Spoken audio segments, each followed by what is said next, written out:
Hi, my name is Melissa Miller. I'm senior producer at 2K Games working on Duke Nukem Forever. If I had to describe Duke Nukem multiplayer, I'd have to say it's all about the weapons. Duke has one of the most interesting arsenals out there, super iconic weapons and really interesting mechanics, and bringing all of that into multiplayer is just an incredibly fun, satisfying experience. You play the single-player game and you encounter really cool things like the shrink ray, and you're like, yeah, I shrunk that pig cop and I stomped on him, but imagine doing that to your friend.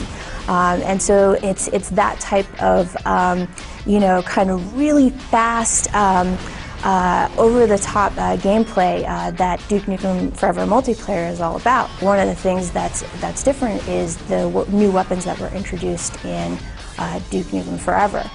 So now Duke has the railgun, which is essentially your sniper rifle and everything, so that definitely adds a new element to the multiplayer of Duke Nukem Forever.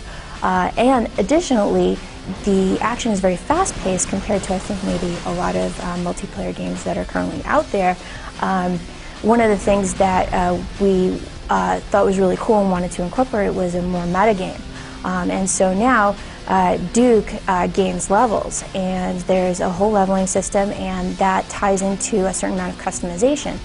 So there's a lot of different things that you can do, and those are also the things that you unlock in terms of customizing Duke himself are all unlocked with challenges. So that's another kind of metagame that we've added that wasn't present in Duke Nukem 3D.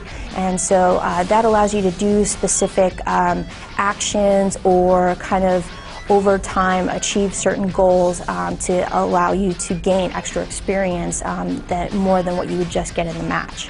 Duke Nukem Forever multiplayer offers 4 different modes. And they're all kind of Duke flavored. So you've got Duke Match, which is deathmatch. You've got Team Duke Match, and then you've got Hail to the King, which is King of the Hill, and Capture the Babe, where you are capturing a babe to return to your base in order to score points. In addition to the modes that we just talked about, there's actually a lot of customization that you can do to the matches themselves. We have things called mutators, and so if the host wants to create a custom match, they can use that, and they're really cool. It's really amazing to me that when you add them on, just how different your play style is. Some of the mutators that we have are things like infinite ammo, knuckle sandwich, which it removes essentially all the weapons, and you can only use melee, but you can also use pipe bombs and trip mines. Railguns only is actually really popular, and then the other one is starting with shotguns as your default weapon, and only having heavy weaponry, so things like your RPG, your Devastator, and so forth. The other thing that we have is just really interesting maps. So, for instance, Duke Burger, which is actually a location from the single player, and it's this really cool area where all the players are shrunk, so there's actually no shrink ray that you can use in that map.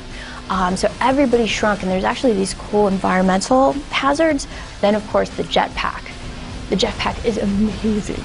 That is just a really, really interesting mechanic that you can take advantage of. It's not in all maps, but the ones that it's in, you definitely want to find it. Duke Nukem Forever is coming to you June 14th for North America and June 10th for International, and coming to you on PlayStation 3, 360, and PC.